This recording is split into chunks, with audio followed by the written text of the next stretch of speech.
Greg Lawson has been a National Park Service Ranger for 26 years. He is the president of the Vegetarian Society of El Paso, Texas, and for the last 7 years he's done an outstanding job running an animal rights radio show, ACT Radio. It's on KTEP, National Public Radio, running in the Southwest. As a writer, Greg's articles have been published in the Animal's Voice magazine, American Vegan, and other publications. And Greg is also lead journalist for the newsletter of Animal Rights Online. Please give a very warm welcome to our first panelist, Greg Lawson.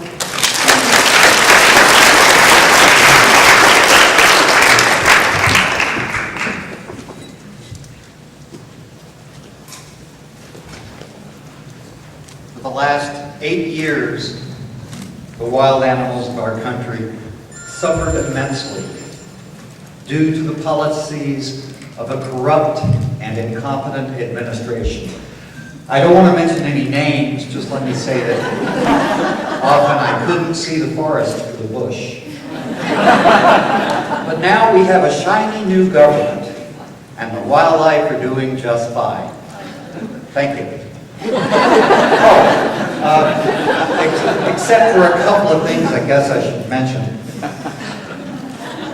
You know, I really wanted change. I expected change, but it seems like it's business as usual. President Obama appointed as the Secretary of the Department of the Interior the position that controls the Endangered Species Act and 20% of the landmass of our country. Ken Salazar, a 30-year cattle rancher from Colorado, who's no friend of wildlife. When he was Attorney General of Colorado, he threatened to sue the federal government if the black-tailed prairie dog was listed as an endangered species. And now he's in charge of the Endangered Species Act. In Colorado, the black-tailed prairie dog is listed as a pest and is in fact endangered. They've been reduced to 2% of the range they once inhabited. The cattle industry has prevented black-tailed prairie dogs from being protected by the Endangered Species Act.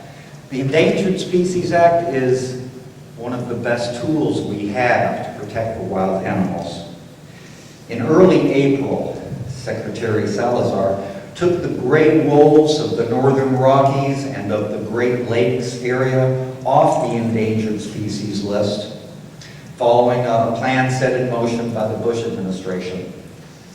Wolves haven't fully recovered from their endangered status.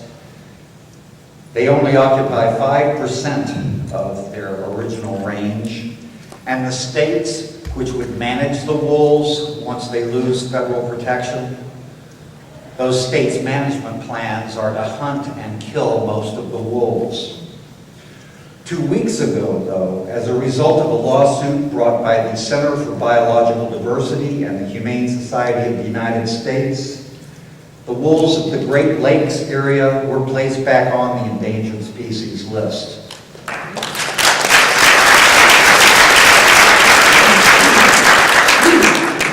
Killing a wolf there for any reason other than they're biting your baby will result in criminal charges and a whole shitload of government paperwork.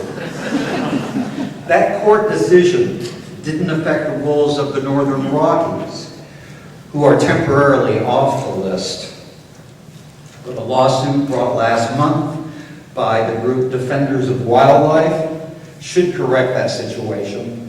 The federal government has tried 6 times in the last 5 years to take the wolves off the endangered list, but each time lawsuits by animal protection groups have placed the wolves back on.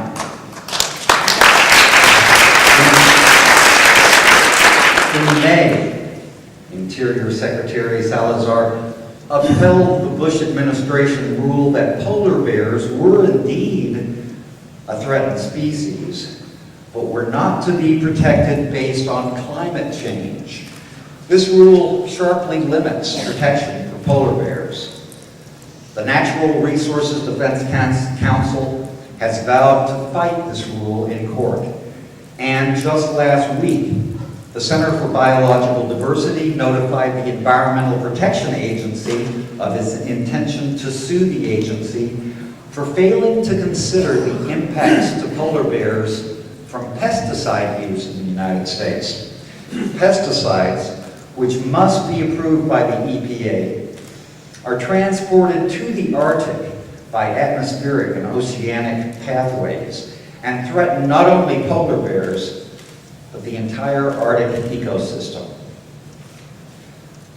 I admire and support the groups that use our legal system to fight for wild animals. I think it's one of the most important spokes in the wheel of our movement, but it's often so slow and cumbersome. This year, the condor population reached a milestone. There are now more condors in the wild than in captivity for the first time, over 300.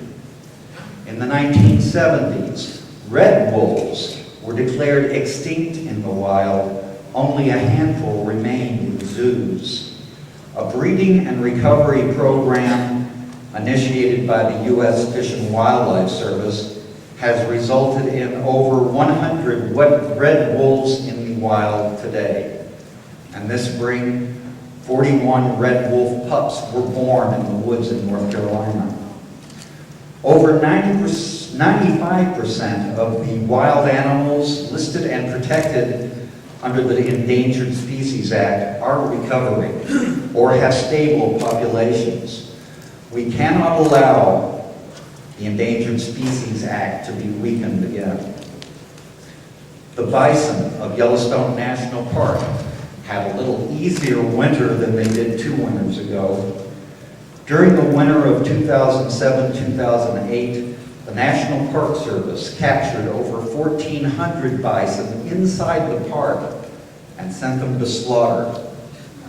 In total, the Park Service and the state of Montana slaughtered over 1,600 bison that year, more than 1/3 of the herd of the last wild free-roaming bison.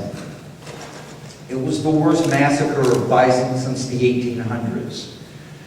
The annual slaughter of the Yellowstone bison takes place because cattle ranchers in Montana won't tolerate bison eating the grass on federal grazing allotments, public lands that surround Yellowstone Park. Thankfully, this last winter, the Park Service didn't kill any of the bison, and the state of Montana killed only 6. 6 is better than 1,600. And sometimes we have to measure success by less animals killed. But I won't be satisfied until the bison are left in peace. I won't be satisfied until the National Park Service follows its mandate and protects the bison of Yellowstone. Unfortunately, our foe in this battle is the cattle industry, and their power is immense. To learn more about the bison situation, I suggest you go to one of my favorite groups, the grassroots activist group, Buffalo Field Campaign. Wildlife Services, that inappropriately named branch of the Department of Agriculture, spends $100 million tax dollars each year to kill millions of wild animals as a service to cattle ranchers and others. They recently released their figures for 2008. The numbers were more than double the 2007 kill, 5 million animals, most of them birds, and also many other animals, including endangered and protected species, were shot and poisoned. In 2008, Congressman Peter DeFazio of Oregon introduced a bill to ban the 2 poisons most often used by wildlife services, compound 1080 and M44 cyanide devices.